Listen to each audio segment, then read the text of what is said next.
لگاتے رہنا چاہیے، ورنہ کم از کم ہر ماہ 3 دن لگا لیا کریں۔ میں کراچی میں تھا تو ایک نوجوان مجھے ملا اور پوچھنے لگے تبلیغ جماعت والے ہر مہینے جو 3 دن کی بات کرتے ہیں ماہانہ سے روزہ، یہ تو بالکل شریعت میں نہیں ہے، نہ قرآن میں ہے، نہ حدیث میں ہے، نہ اسلاف میں ہے، یہ بدعت نے ایجاد کی ہے۔ میں نے کہا اتنی جلدی فتویٰ نہ ٹھوک، اپنے علم کو تو سنبھال کر بات کر، تو سوال کر ہم سے جواب لے، فتوے کیوں ٹھوکتا ہے؟ جب ہم نے جواب دینا ہے تو پھر آپ نے کہنا انتشار ہوتا ہے، اور جب تم فتوے ٹھوکتے ہو تو پھر انتشار نہیں ہوتا۔ اصل میں تو ان کو پکڑو جو فتوے ٹھوک رہے ہیں، جو اپنا دفاع کر رہے ہیں، ان کو تو موقع دینا چاہیے، بھئی آپ دفاع کریں اپنا۔ میں نے کہا یہ قرآن میں بھی ہے، بخاری میں بھی ہے، مسلم میں بھی ہے۔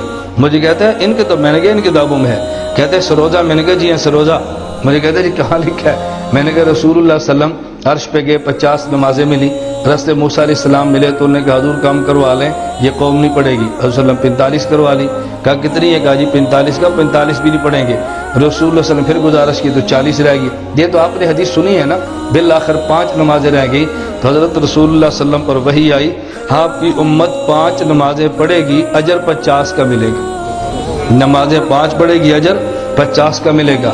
یہ صحیح بخاری میں اور صحیح مسلم میں روایت یہ ہے کہ من صام رمضان و ستۃ من شوال کان کصیام الدہر کلہ، جو آدمی رمضان کا روزہ رکھے، 6 شوال کے روزے رکھے، اللہ اس کو پورے سال کے روزے کا اجر دیتا ہے۔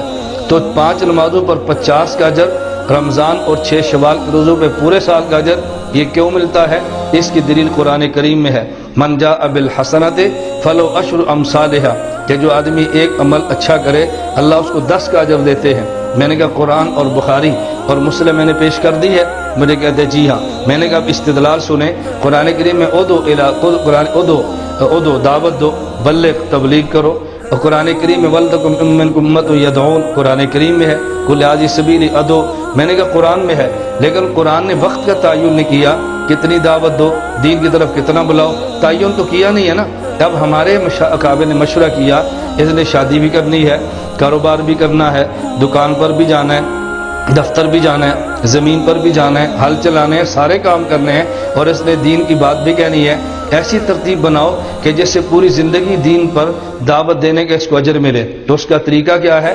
ہم نے صحیح بخاری، صحیح مسلم اور قرآن کریم ان 3 کتابوں کو دیکھا تو پتہ چلا کہ نیک ایک عمل کریں 10 کا اجر ملتا ہے۔ تو مشائخ نے کہا ہر مہینے میں اگر یہ 3 دن خدا کے راستے میں نکلے گا، 3 کو ضرب سے دو، 10 سے ضرب دو گے تو 30 بنیں گے، تو ماہانہ اگر 3 دن نکلتا رہے تو پوری زندگی خدا کے راستے میں نکلنے کا اس کو اجر مل جائے گا، کاروبار بھی کرتا رہے گا اور پوری زندگی دین پر چلنے کا اجر بھی ملتا رہے گا۔ میں نے کہا ہمارے پاس، کہتے ہیں ان سے دلیل مانگی کئی تبلیغ والوں سے، وہ تو دلیل نہیں دیتے۔